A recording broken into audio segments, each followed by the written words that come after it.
Hi, Hi, how are you doing? I am quite cold, Yeah. but my furnace is doing okay. I don't remember actually the last time we recorded. I think I had furnace issues after. Yes. Yes. Well, I'm So glad it's better. yes. Well, it's not, In- I mean, I guess it's sort of better. Um, it was struggling to get up to the mid 60s, and Oh, yeah. before this cold spell hit, I Yep. I was lying in bed at like 5:30 one morning. It's like I can't do this anymore. And called the utility company, which has a lovely little automated system that's like, oh, you want to take a appointment? Sure. Here's what we have available. You can do one at 7 o'clock on Monday morning. No. 10 o'clock? Yes. My God. So the tech came, was like, oh, looks fine. Oh, Your blower speed wasn't maxed out, or fan speed wasn't maxed out. So I did that. But maybe there's a clog like back in the heart of the furnace, but you'd have to take it apart to do that. We don't do that. oh, So I called the company who installed it. They sent somebody over later that day. that's good. It was like, yeah, there's not really any clogs in here. Like everything looks fine. Um, there weren't any problems with the ducts. I'd had those cleaned about a year ago because that was a Uh-huh. problem. Um, he did suggest using a thinner filter. Mhm. Um, so I switched that, and he said, "And these things only have a lifespan of 15 to 20 years." Turns out we installed these 19 years ago. Oh, Cool. oh, time to save up, I guess. Yeah. Yeah, it was $5,000. Yeah, of course it is. Everything is. But Everything's quite- it's now doing pretty well. Like Okay, it's good. up to 70 during the really cold stuff. Oh, that's actually good. Yeah, it's doing really well. So I'm pleased I'm and really warm. good. Um, I'm dreading my heating bill Oh yeah, so for all this. Um, welcome to Goodnight, Mr. Holmes, a podcast not about furnaces, sadly, about the Granada Sherlock Holmes, which ran on ITV in the UK between 1984 and 1994, and ran on Masterpiece Mystery in the US around the same time. I'm Laura, and I'm Rachel. and today we are continuing to look at episode 33 in the series, The Last Vampire. As we said last time, this is another two-parter, so we're picking up from where we left off before being rudely interrupted by a massive fucking snowstorm. And we were, A week ago, over a yeah, week ago, and none of it has melted yet. It's been so cold. it's been so cold, yes. And we didn't record last weekend because we were terrified we were going to lose power.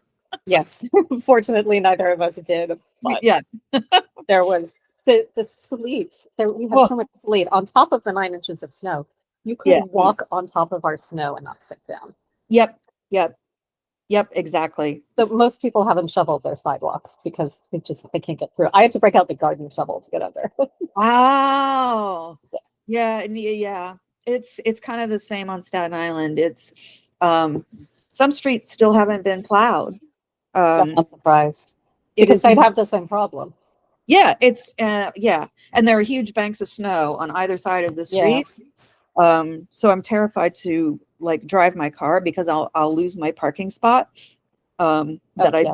I paid an enthusiastic young man to dig out for me. So yeah, I don't know. I'm just praying that it gets warmer and the stuff melts. Anyway, Holmes is in the churchyard looking at Janet Burroughs's grave, which has a few wilted roses on it. He picks one up, holds it for a bit, and then replaces it back on the grave as Watson and Reverend Mary Dew come out of the church. And Mary Dew is saying, "You'll keep an open mind then." "Against all logic, I suppose, yes," Watson says. "And Sherlock Holmes?" "Such things do not happen in criminal practice in England," Watson says. "The notion of the undead walking this earth, feasting off innocent females, offends against all his reasoning. What is your own view, Reverend, as a man of the church?" "Life and death are mysterious states, Doctor. We know little of the resources of either." And Watson nods. That doesn't sound terribly Christian. "No, it doesn't." At the Fergusons, Rob is knocking on the bedroom door, calling for Carlotta, but she doesn't answer. She is seated at her dressing table, ignoring him. Meanwhile, Dolores is in the stables with Michael, trying to seduce him and succeeding, it seems. Yeah, and in case you wanted to know if they were giving each other meaningful looks, there were some extreme close-ups, so you didn't miss any of them. Exactly. Back in the house, and there's a lot of back and forth in this episode. I really hated that. Yeah. Ferguson runs up to Jack's room and knocks, but it too is locked, and Jack is not answering.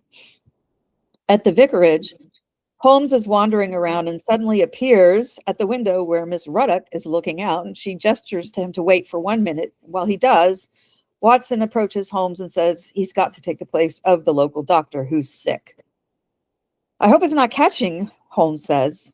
Oh, no, I never catch anything, Watson says. Catch any clues? Nope. But also, like, how can I get that level of immunity? What are you up to? My first call is to the daughter at the inn. She's not at all well. A dog starts barking. Mrs. Ruddock appears from behind some bushes and tells Holmes he took the crippled boy into his house after the funeral, all afternoon in his house, meaning Stockton. The boy didn't come back till 6 o'clock. At the Fergusons, the housekeeper, Mrs. Mason, is watching as Dolores and Michael come out of the stables teasing one another, and she does not look approving. At the inn, Mrs. Grusty is asking Watson, she's not going to die, is she, about her daughter, who's semi-conscious in her bed. No, but she will pass through a crisis, Watson says, and needs that phrasing made me laugh.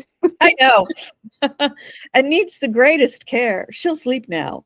So presumably he gave the daughter something like laudanum, which I've had influenza. Laudanum would have been great. Although if it is an opioid, I'd probably puke it right up. Yeah. This village is plagued, Mr. Grusty says. Like many, another at this time of year, Watson says sternly, with influenza. Yes, seriously.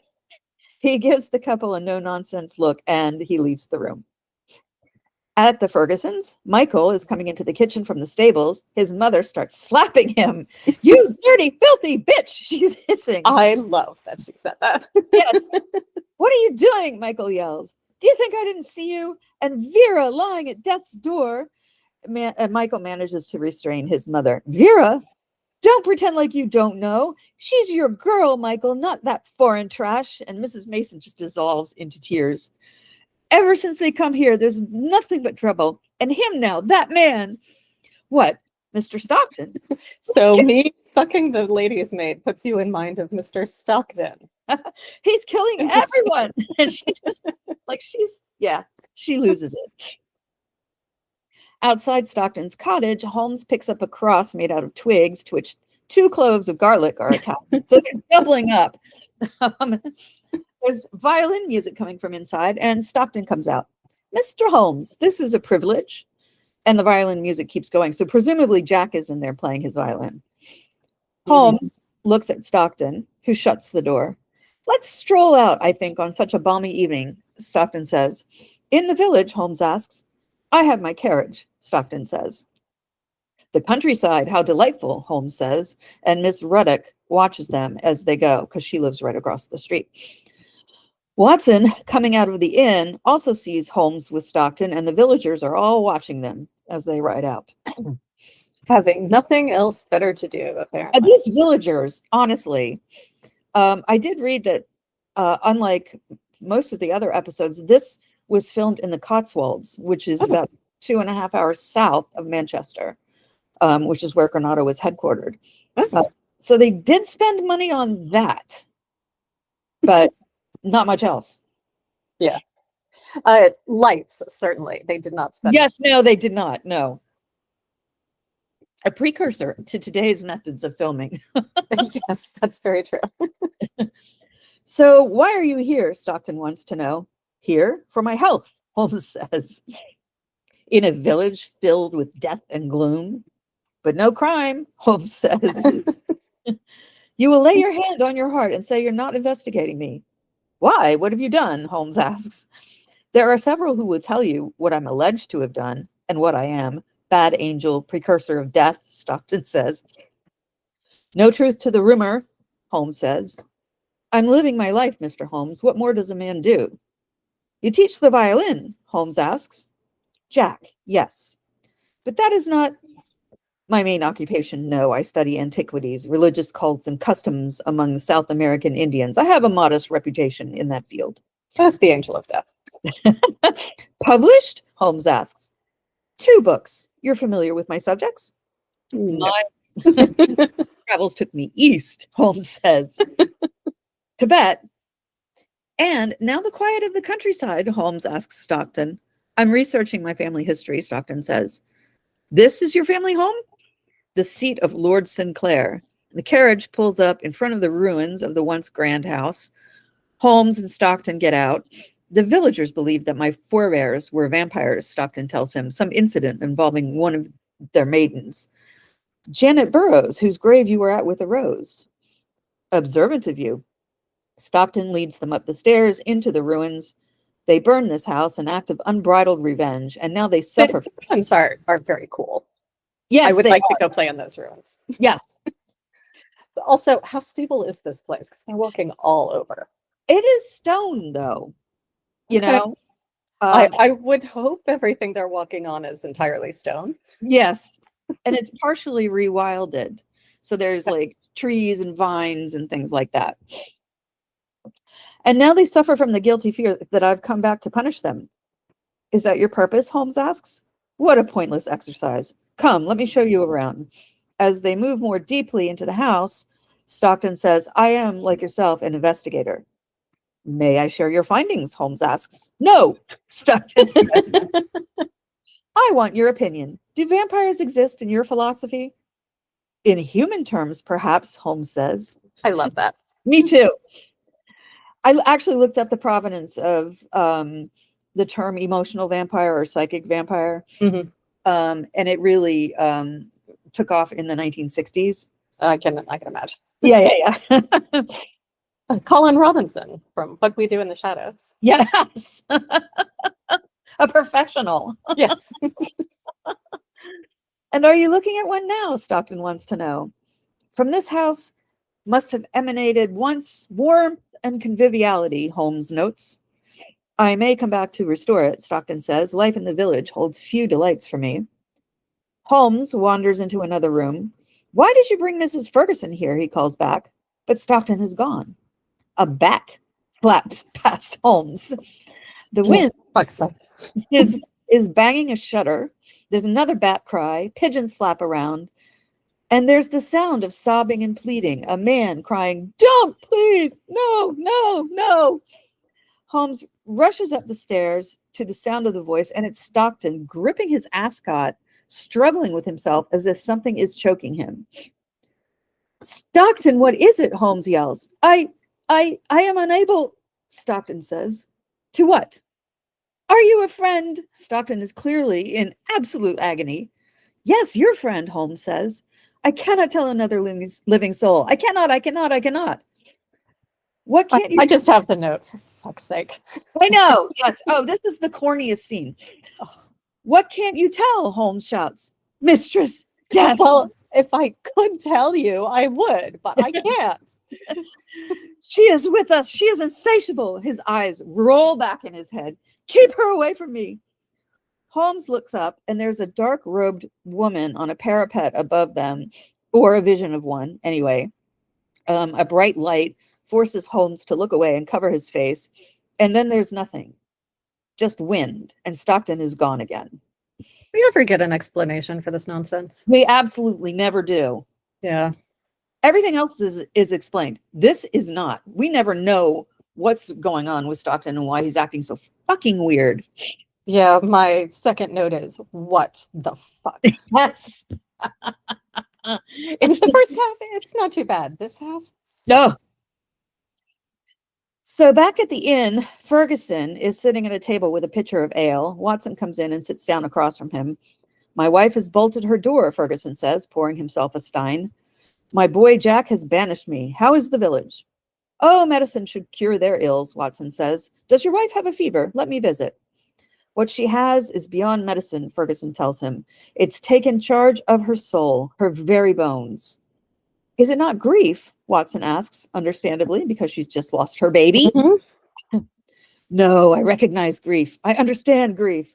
This, Everyone grieves the same way, famously. this is some other poison, and we all know its source, you and I. What am I to do, Watson? Just stand by and let him destroy it all? Easy, old man, Watson says. What does Holmes make of it? Does he think we're all mad? Just then, Holmes appears in the doorway, looking very unsettled. Then there's a shot of Jack reading a book with some pretty violent illustrations, though I couldn't quite catch what they were. And Yeah. Stockton is standing behind him, so I guess it's Jack at Stockton's cottage. At the inn, in their rooms, Holmes is washing his face. I've seen a ghost, he says. That I don't believe. You? It did not appear to you, Watson says. This one did appear to. It seemed I got too close, Holmes says, patting his face dry with a towel. Too close to what? I'll explain later. How's the girl? Oh, she'll recover. It's nothing more sinister than influenza, which seems to have struck the young in particular. The young? Half a dozen young girls in the village, Watson says. Of influenza? All the usual symptoms, night sweats, drowsiness, lethargy, Watson says. Oh, and Ferguson's downstairs. We'll join him, Holmes says, and they go downstairs to sit with Ferguson. First, we must understand this, Holmes is saying as Mrs. Gresty serves them dinner. After she leaves the table, Holmes leans forward. The vampire, even of legend, was not necessarily a dead man. A living person might attempt such behavior. You're saying Stockton is one of these creatures, Ferguson asks. There are people we know who suck up the energies of others like a sponge, Holmes says. Draw out their resources and pocket them, leaving them fatigued, no longer master of their wills. It's a psychological phenomenon. Doctors have acknowledged it. Yes, they exist, Watson confirms. What you say does describe in some measure the night he came to dinner, the effect he had on Carlotta and the maid, Ferguson says. I had a taste of it myself just now, Holmes says. He entranced them with his boring conversation. And your ghostly experience, Watson asks. I don't for the moment believe what I saw, but I accept hallucination, a mind forced by another to play tricks. Also drugs. Hypnosis, Watson asks.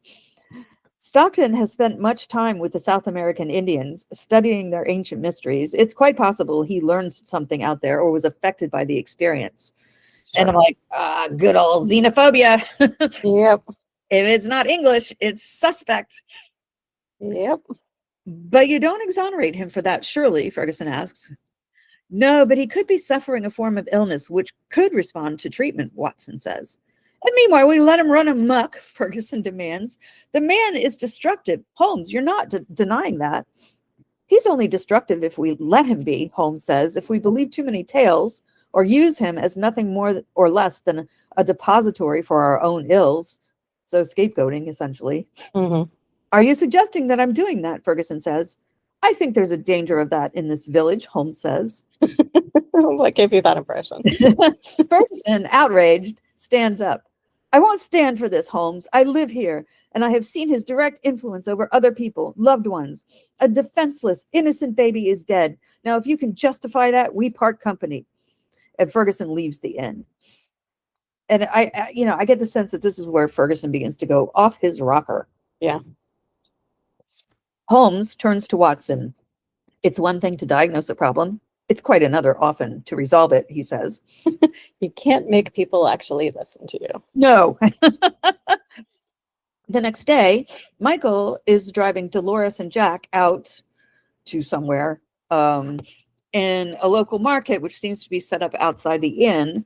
Miss Ruddock is listening to a traveler. I think he's a traveler from his clothing. Try to sell her some kind of amulet to protect against all kinds of vampires and hippogriffs that visit in the night. Your safety for 6 pence. And Miss Ruddock pays. Watson is watching this exchange from the window of the inn. There's a jackal at work, he says. I'm off to London, Holmes says. London, Watson says, incredulous. Till nightfall. Will you hold the fort? Certainly, Watson says. I thought a visit to Carlotta Ferguson might be useful. As a doctor, I might get in to see her. Interesting, Holmes says, heading down the stairs with Watson behind him. Also patch things up with her husband, Watson continues. No point in having him against us. Quite so, says Holmes. So Watson's going to go play marriage counselor. Yes. The traveler is trying to persuade another Mark to buy a St. Sebastian medal, but the woman scoffs at him and leaves. Michael hops down from the carriage with Dolores and Jack and comes over to the traveler, who holds the medal up to him. "For your loved one, sir," the traveler says. Michael glances up at the inn. "Ah, taken bad, was she?" the traveler says. "This will beat the devil and his night visits. It was smuggled in the habit of a nun all the way from Rome and was forged in his holiness's own spirit." Dolores comes over and snatches up the medal. "Oh, it is so beauty," she says.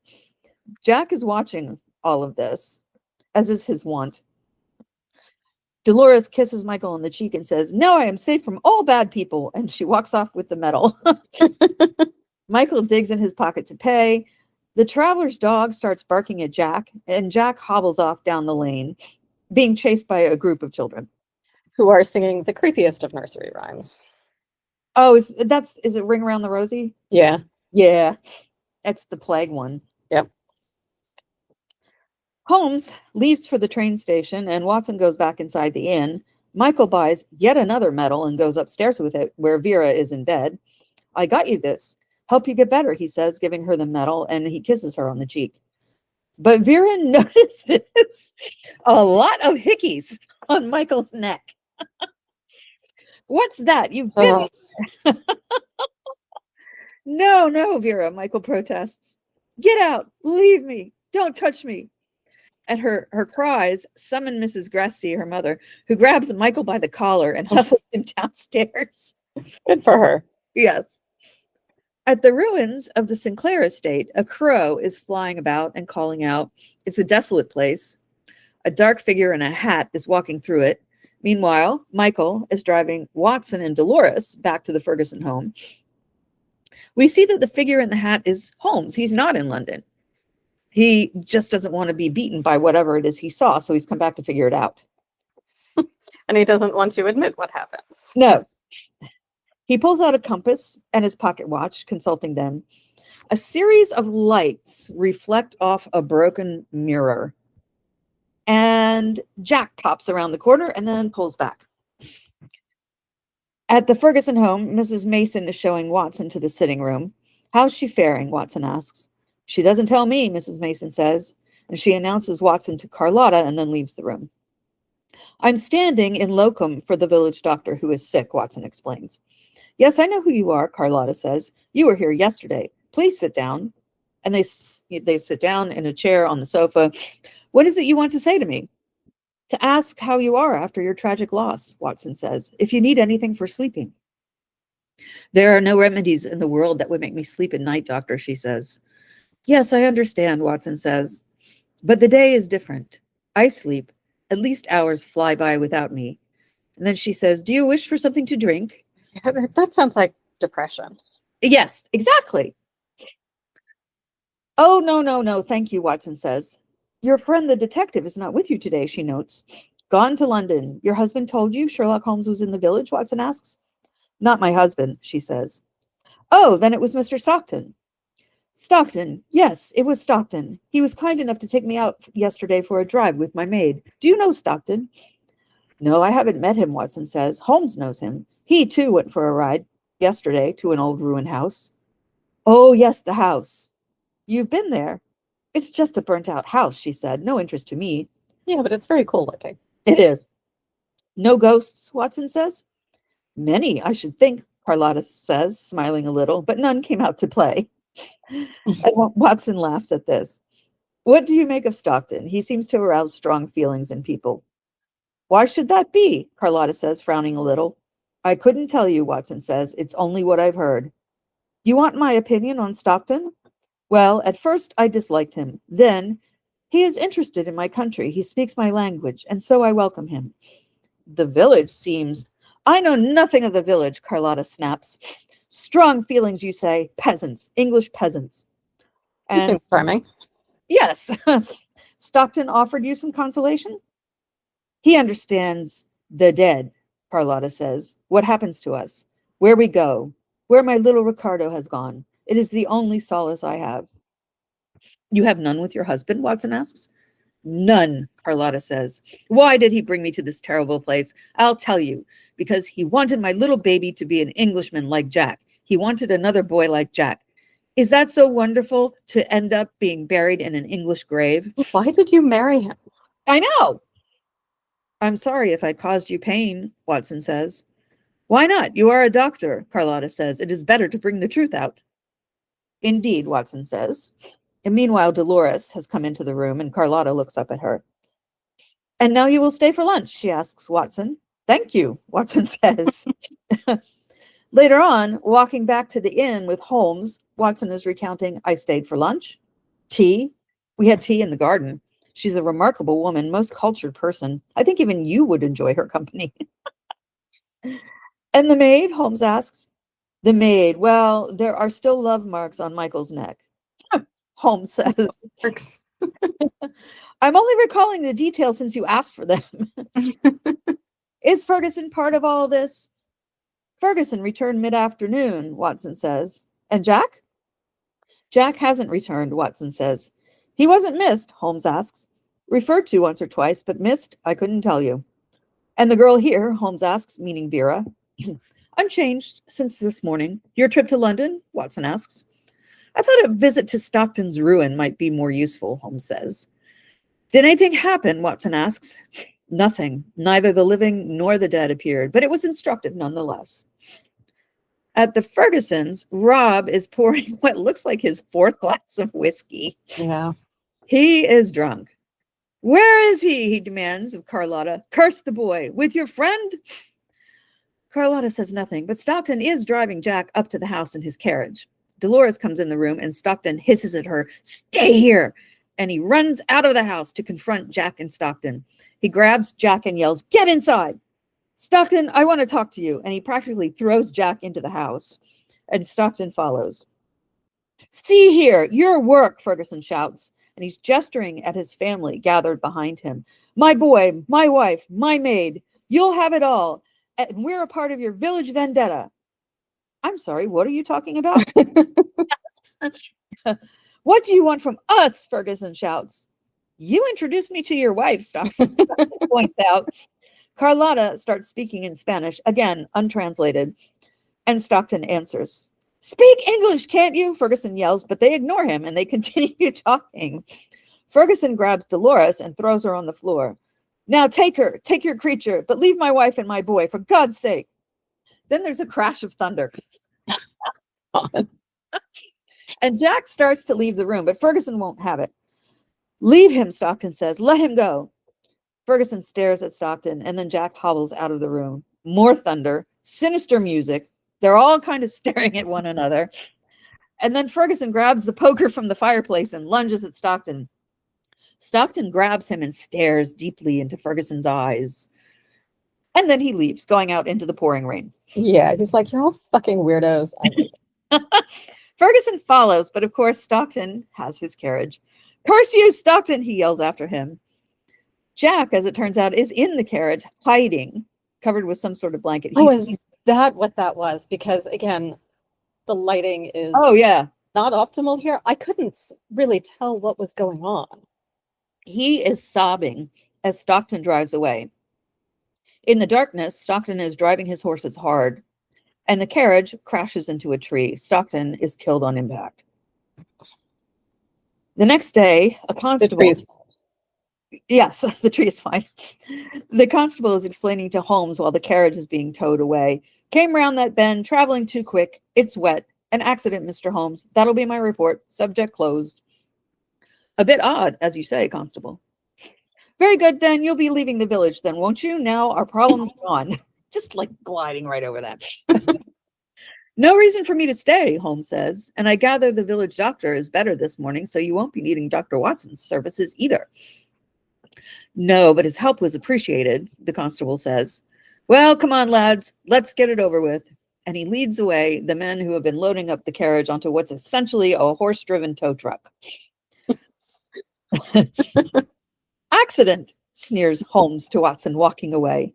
Murder? Watson asks. There are deeper mysteries, Holmes says. The tree leapt out and yes. In the Ferguson kitchen, Michael and Dolores are at the table while Mrs. Mason is bustling. Well, where will they put him? Mrs. Mason asks. Graveyard, where else? Michael says. But he can't go there, his mother says. In my country, sometimes they burn the body, Dolores says. And, okay, just then I noticed the china that lines the shelves of the hutch in the corner of the kitchen is my china. Really? The china I inherited from my mother. Yes. Oh. Spode India tree. And I have most of the pieces that are on display there, except for the soup tureen, which costs like $2,000. Oh my God. Yeah. But yeah, that was very cool. I'm like, Yeah, that's very cool. Feel at home in that kitchen. Yeah. Well, this isn't your country, Mrs. Mason snaps. We're civilized here. I hate everyone in this village. I know. So you will throw him out to be eaten by wolves, Dolores says. Jack comes into the kitchen, so I guess he survived the crash okay and just like slunk away. Where would you bury him, Jack? Michael asks. It's your friend Stockton we're talking about. Jack just stares at him, and then he stares at Dolores. You hungry, dear? Mrs. Mason asks. No, Jack says. Why do you look like that? Dolores asks. Nothing. And Jack walks past her to pet the dog that's sitting in a basket in the corner. As Michael gets up from the table to get back to work, Jack says, the tree that he hit was my tree, the one I fell from. Yeah, it's the tree's fault. You've been to see it, Michael asks, unaware that Jack was in the accident. No, not your tree, Jack, Mrs. Mason asks. It wasn't down that way. It was. The very same tree where I had my accident must have a curse on it. I want to see it, Dolores pipes up. Will you take me, Michael? Not now, Michael says. Are you afraid? Dolores asks. No, of course not, Michael says. And Jack draws closer to Dolores. I'll take you, he says. Michael, she asks. Later, if you must, Michael says. So the next scene is of Reverend Mary Dew reading the funeral liturgy for Stockton. Miss Ruddock is kneeling in a pew some ways from Holmes and Watson, muttering, no Christian burial. It's not right. Save us, Jesus, save us. Voicing her protest, Holmes comments to Watson. The Fergusons come in. Jack is having a hard time. He's stumbling more than usual and looking like he might faint. He's in absolute agony. He breaks away from his father and Michael and runs out the door, and Holmes tells Watson to go after him. Outside the church, Jack is prostrate on the ground in the graveyard, sobbing. The villagers look on as Watson comforts Jack, holding him and telling him it will be all right. These villagers remind me so much of the villagers in Shirley Jackson stories. Oh, yeah, absolutely. There is absolutely a lottery that goes on there. Yes. Inside the vicarage, after the funeral is over, Mary Dew is serving Holmes and Watson tea, though as usual, Holmes isn't sitting with them. He's looking out the window. I think it was claustrophobia, Watson tells Mary Dew. Nothing worse. Some people get it in churches.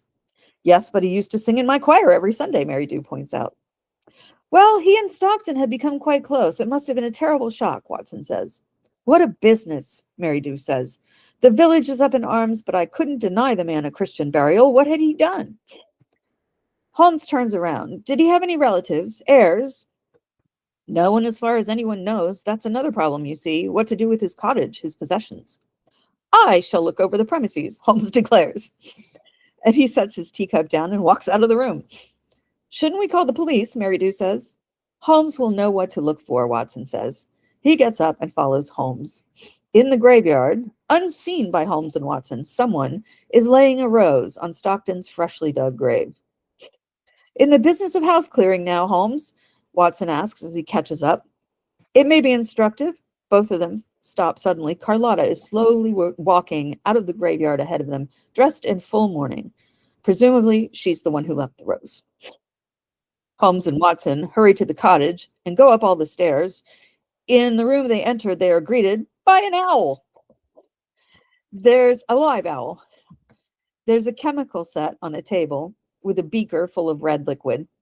What is that smell? Heliotrope? Watson asks.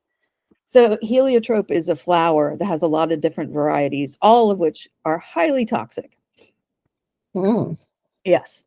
It's the smell of decay, Holmes says. Well, dramatically. Will you light that lamp? And then we'll set to work. Later that night, Dolores is standing by a tree. We're meant to assume it's the tree that Jack fell from and which Stockton crashed into.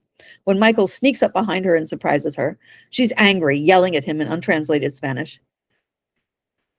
Oh, Ghost, I'll climb down there and shake him out if you like. He doesn't frighten me. You can't frighten me, Stockton, Michael yells, running a little ways through the forest.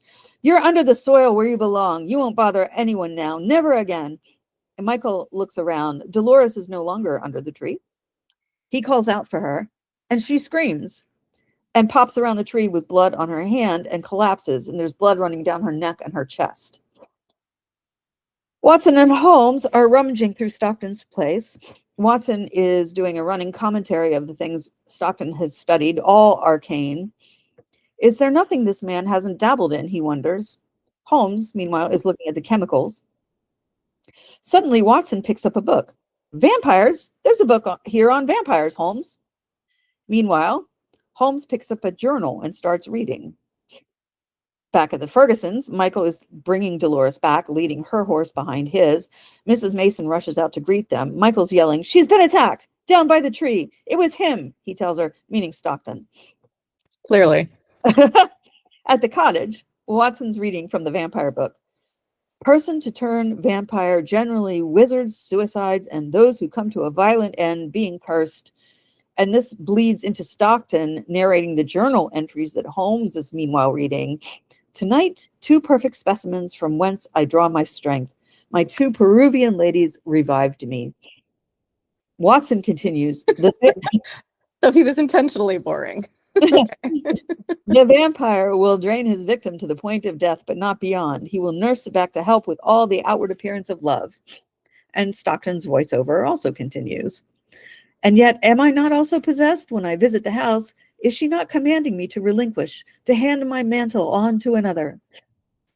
Watson reads out, it may be love to devour her again, whereby he is forever nourished. And Holmes and Watson lower their books and stare at one another. It's just cheesy. Yeah. So did he think that he was a vampire? No, I think he's just talking about, like, he's been bored and he's got these 2 ladies from Peru here and he's finally got something interesting to talk about. At the Fergusons, Dolores is in bed. Jack is visiting her, holding her hand. She smiles up at him. Carlotta enters the room and Jack gets up, limping out to the hall. Carlotta goes over to Dolores and brushes her hair away from her neck. There are 2 puncture wounds there. And they speak in Spanish. And then Dolores says, he called to me. Tell me your dream, Carlotta says, and Dolores smiles. Michael is in an outbuilding, which is called the Game Larder. I had to look that up. Oh, interesting. Where there are a number of pheasants hanging on hooks to be plucked and gutted for roasting. Right. She wanted me to take her there, so I did. 1 minute she was standing there, then she was gone. I couldn't see her. Then she appeared again by the tree and fell into my arms. On her neck were bites and blood. Did you make these marks? Holmes asked. No, sir, not I. It was Stockton, Michael protests. You saw him? Watson asks. Well, no, but he was there right enough. Stockton is dead, Holmes says. No, sir, he is not. Or if it is, it's the living dead, as God's my witness. See the mark on her. See for yourself. Vampires don't exist, Holmes declares firmly. And then he growls, Michael, look at me. They don't exist. That's not going to have convinced Michael. No. In the kitchen, Rob Ferguson is carrying his dog over to the dog's basket. Holmes and Watson enter. What's the matter with the dog? Holmes asks. It's some form of paralysis, Ferguson says. Did it come on suddenly? Yesterday, Ferguson says. Remarkable and suggestive, Holmes says. What do you mean? What's the dog got to do with anything? Ferguson says, standing up. I can't tell you, not in this instant. May Watson be permitted to examine the maid? Of course, Ferguson says, and Watson goes upstairs. Ferguson comes around the table towards Holmes. That man's death. I may have in part caused it. I don't deny that I lost my temper, Holmes, but that's nothing to the suffering that has been brought upon this family. My wife, the baby boy, and it continues to be brought now upon the maid. Explain that to me, Mr. Holmes. Jack comes into the kitchen, and Holmes says, "Good morning, Jack." Huh, I wonder who the villain is. Mr. Holmes, the detective, Jack responds. He turns to Ferguson. Dolores is feeling better, Father. In Dolores's room, she's unconscious while Watson is taking her pulse. He puts his hand on her forehead and tells Carlotta, it's a slight fever, nothing worse. She was out with Michael last night, Carlotta says. They were caught in a storm, which we saw absolutely zero evidence of. Watson brushes Dolores's hair away from the punctures and looks at them. A very localized storm. Yeah, well, I mean, the storm was the other night when Stockton died. Lover's marks? Carlotta asks. No, Watson says. Then what? Carlotta demands, and Watson does not answer. Outside, Holmes and Watson are at the tree. So they've teleported to the forest.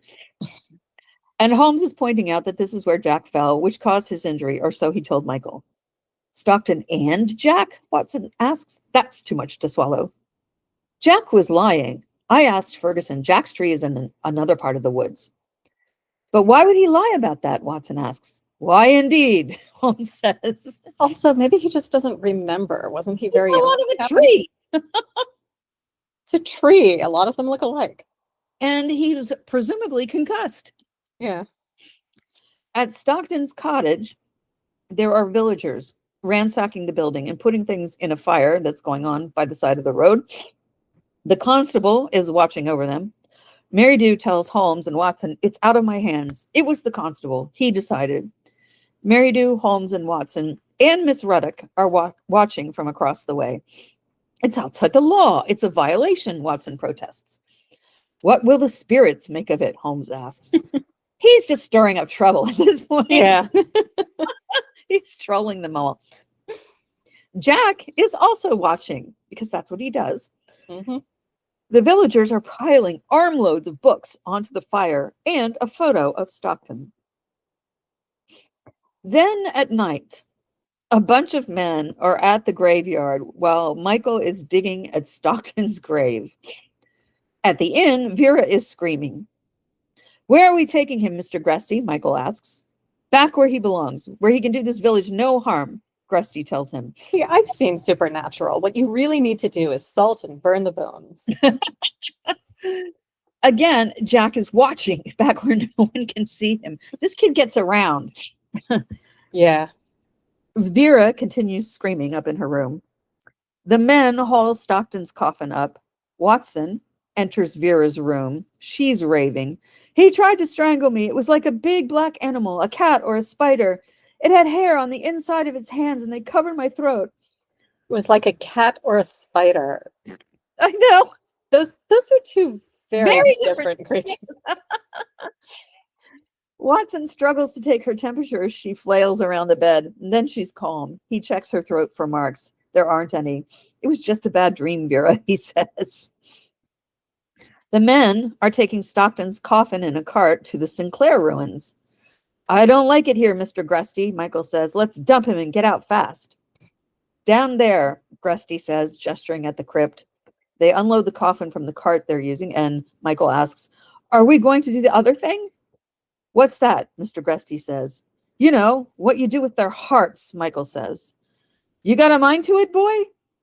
We haven't, no, Michael says. Another man says, I won't go down there, I won't. What's that? Michael asks. There's a squeaking sound. It's from in there, says one of the men, and a flood of bats comes up the crypt, terrifying the men. They scream, and they drop the coffin, and it slides down the stairs to the crypt. Outside the inn, Holmes is propping himself up by a statue in the square. Watson comes out to join him. There's been a desecration, Watson. Stockton has been returned to the home of his forebears, I would imagine. It's a matter for the police or the bishop. No concern of ours for the moment. How's the girl? She's calm, sleeping now, Watson reports. Marks? Not a scratch. Window? Bolted from the inside. It is a case of hysteria, then, Holmes says. But the Ferguson maid. Yes, we must take that seriously. Are you coming? Holmes gets up and walks off. At the Fergusons, Jack is hovering over an unconscious Dolores when Carlotta enters the room. He whips his head around like he's been caught doing something he shouldn't, and Carlotta slaps him. Good for her. And he leaves Dolores's room, wiping blood from his mouth from where she slapped him. Encountering his father on the stairs, he brushes past him. Rob comes into Dolores's room and sees Carlotta sucking on Dolores's wound. Carlotta raises her head. Her face is all bloody. Rob turns and runs down the stairs. Jack gets on a horse and rides off. Meanwhile, as Holmes and Watson pull up in front of Ferguson's house, Mrs. Mason comes out screaming, "She had blood on her mouth. He saw it. She and that man Stockton, both of them are vampires." I feel like we're watching Tucker and Dale versus Evil here. Yes, I know. "Where's your mistress now?" Holmes demands. "Locked in her room. She is a monster," Mrs. Mason says. "Would she see me?" Watson asks. "She'd see the devil first." "The maid, then," Watson says, and they rush inside. "Where's the boy?" Holmes asks. "In his room, I think. Mr. Ferguson, I don't know where he is." Ferguson's in the stable, chopping at a wooden stake, making a point on it. Watson goes up to Dolores's room and finds a vial full of green fluid and a locket with Stockton's photo in it. Dolores's neck is freshly bloodied and she's unconscious. Ferguson gets on a horse and carries the stake with him. Then we're in some kind of dark laboratory. A man is dipping a two-tined sharp fork into a solution and scratching a piece of paper with it. Mm-hmm. Turns out it's Jack's bedroom. A shock. So Holmes and Watson go up there. Watson holds up a vial. "It was poison," he says. "Curare, I think." "Will she live?" Holmes asks. "Yes, Carlotta discovered it. Was attempting to suck the venom out." "You knew?" "Stolen from Stockton, or perhaps Stockton gave it to him. An arrow dipped in curare, 2 small incisions into the neck. He tried it on the dog first." Hang him. "Yes." "Jack?" Watson asked. "I knew it couldn't be Jack at the ruin. I heard him playing a violin at Stockton's house," Holmes says. "And what about the ghost?" "Trick of the light. But the ruin had become Jack's playground. I saw him on my second visit. And now here, his inspiration hidden away in cupboards, a dark world of imagination brought to life by a disturbed adolescent boy." "But to pretend to be a vampire," Watson says. "No, Watson, believe he is a vampire." Very goth. Yes, I know. "Remember his behavior in the church, his fear of the cross?" "And Stockton too?" Watson asked. "Why not? He saw Stockton's effect on people, his control over women. What better thing to be? To win respect, affection, love, perhaps. We must find him. He'll be at the ruin with his master." Which, no. And Holmes and Watson leave Jack's room. Yeah. How For Holmes to to that say conclusion? that, for Holmes to say that, he's got to believe that, yeah. Oh, unless he's just talking about the fact that he knows that Stockton's coffin has been put back at Maybe. Yeah. Yeah. At the crypt, Ferguson is using the stake to lever open Stockton's coffin. Yeah, like you can just get a crowbar. Stockton's body is indeed inside. His expression is one of terror at the impact of the crash that killed him. He's got a lot of blood on the side of his head, and I was surprised they didn't clean him up and properly treat his corpse. But I guess yeah, they didn't like him enough for that. no, they just threw him in a box. Yeah, they didn't have enough respect for him. No. "Get thee to hell," Ferguson intones. "Burn forever and a day. Let thy foul carcass be the food for jackals. Let thy blood be drink for pariah dogs," which is an echo of the chanting that the villagers Yeah. were, at the beginning of the episode. And it must have been cold when they were filming this because you can see his breath. Yes. But before he can pound the stake into Stockton's heart, he's hit from behind. He collapses partially in the coffin. Holmes and Watson enter and find Ferguson bent over, his head on Stockton's chest, unconscious. "It's a blow to the head," Watson confirms, pulling his hand away from Ferguson, and his hand is bloody. "See that he lives, Watson," Holmes says. He goes outside, up the stairs, and into the wreck of the house. There, he sees Jack on the parapet, dressed in a white cloak with the hood over his head, the place where Holmes originally saw the quote-unquote ghost. Holmes cries out, "Jack! Jack!" But Jack raises his arms and leaps off the parapet, the clothes Oh, this is dumb. billowing in the air. And there's a brief flashback to when Jack fell out of the tree. Holmes goes down the stairs and he finds Jack dead. The cloak has caught on some branches and he's dangling there, his face covered in blood. And Holmes lowers his head. That was really stupid. It was so dumb. Later, as Watson and Holmes are getting ready to drive to the train station and return to London, Meridew is saying they're returning to her country. They have nothing in the village to keep them, and neither have you, my good friends. But I, for one, shall remember your efforts with gratitude. This business with Stockton, Watson says. Oh, removed to another parish quietly with no fuss. May he rest in peace, Meridew says. And I'm like, ooh, like the priests who bless children, the old reshuffling playbook. Just dump them in another parish. Exactly. It'll be their problem. It's fine. Yes. Meridew and Watson shake hands, and the carriage drives off past the blacksmith's shop, which is a pivotal point in the first half of the episode. At the train station, Watson is saying, "You don't think the baby..." "I respect the verdict of your profession," Holmes says. "Pneumonia, was it?" "And Stockton's death?" "Accident, fate, who knows," Holmes says, but Jack was no murderer. I feel like he was working up to it. Yes.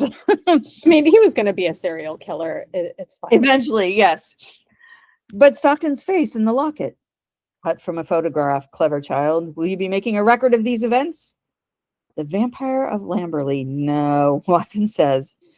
No, perhaps the world is not yet prepared, Holmes says. The train pulls into the station, and the final shot is of a book titled The Vampyre with a Y, burning. Cheesy as hell. Yeah. So, some notes. In the history of bad ideas, this episode deserves its own chapter. Yes, it does. Brett was clearly so ill at this point, apparently due to incorrectly prescribed drugs. Oh. Yeah. He was also disgruntled because his method of preparing for a show was to pour over the story that it was based on. But this episode is so far removed from the original story, he couldn't do that. Yeah. Basically, Brett says, it's not the canon anymore. We're doing bits. Yeah. Ugh. The story itself was not one of Conan Doyle's best. At this point, Granada was... So let's make it worse. Yes, they were scraping the bottom of the barrel. Brett also didn't like the new directors. And he didn't like the writing. I can see that. Yep. And he missed Mrs. Hudson. Yeah. And he didn't like how this case relied more on intuition than deduction. Yeah. And the runtime of 2 hours was clearly too long. Yes. And we mentioned last time this episode got the worst reviews the series had ever received. But a lot of the critique centered around Brett's physique. The lithium he was taking for bipolar was causing a ton of water retention, which he was really embarrassed by. Aw. I know. He didn't let the press know about his condition, so there was seemingly no explanation for the weight gain, and the critics were very cruel. Which is insane. You know, you're not watching these to for the joy of staring at Jeremy Brett. You're watching his performance. Right. But in the 1990s, body positivity was not a thing. True. So it just, it made me sad. Granada was exploiting Brett at this point. Mm-hmm. And for what? They weren't spending money on the show like they used to, and it shows. Yeah. It made me think about... They clearly didn't pay their electric bill. No. It made me think about the concept of enshittification. Yeah. Which happens a lot in TV. A show wears out its welcome after a while. I mean, if you think about Ted Lasso, or the Brady Bunch in the introduction of Cousin Oliver. Yeah. And it especially happens, we're getting off on a tangent here, but it especially happens, I think, with American TV shows that still have that format of just about every week for 22 or 23 episodes. Like the writers pretty much go through all of their ideas exactly, yes, in one season, and then the show keeps going along. Yes, as long as a network is making ad money or the production studio is making syndication money, It's sort of a walking corpse. Yeah. A defanged vampire, if you will. And this is kind of where we are. There are some bright moments as the series goes on, but this episode was definitely Not one of them. I just felt so bad for Brett because he was, he was so emotionally invested in this show, and the producer that he loved, Michael Cox, had left, and and taken the writing team with him. Do we And know why he left? I'm not sure. I can look it up. It's this is all Bending the Willow, by the way. Mhm. Let's see. Michael Cox. All right, 65 results found. Let's see. This is why I love reading digitally, though, because you can just do a quick search and find something. Yeah, it's way. Yeah, they don't really, they don't really say. Yeah, yeah. I guess I mean producers get different offers, or Yeah. yeah. Um, and Cox was clearly gifted because Yes. earlier episodes are so great. Yeah. Yeah, all it says is it was 1992 and things had changed a great deal at Granada. The money men were in. Michael Cox had left. Mm. That's it. That's all we're given. I mean, it probably was a financial decision on the part of Granada, but Yeah, or a contract dispute or something. Yep. So yeah, I think 1992 is the hinge. Yeah. Ugh. Yeah, and it says certainly all the films that followed the master blackmailer are shadows of what went before. Yeah.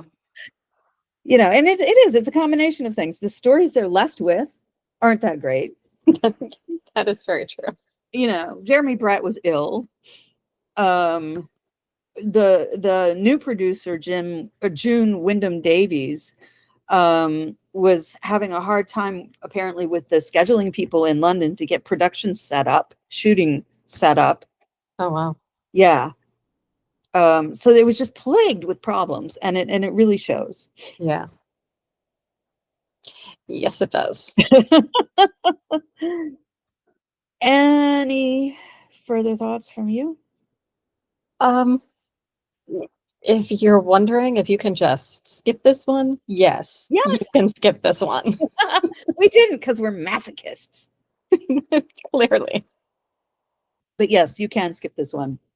And it's too bad, because a Vampyre and Sherlock Holmes is like the ultimate gothic meetup.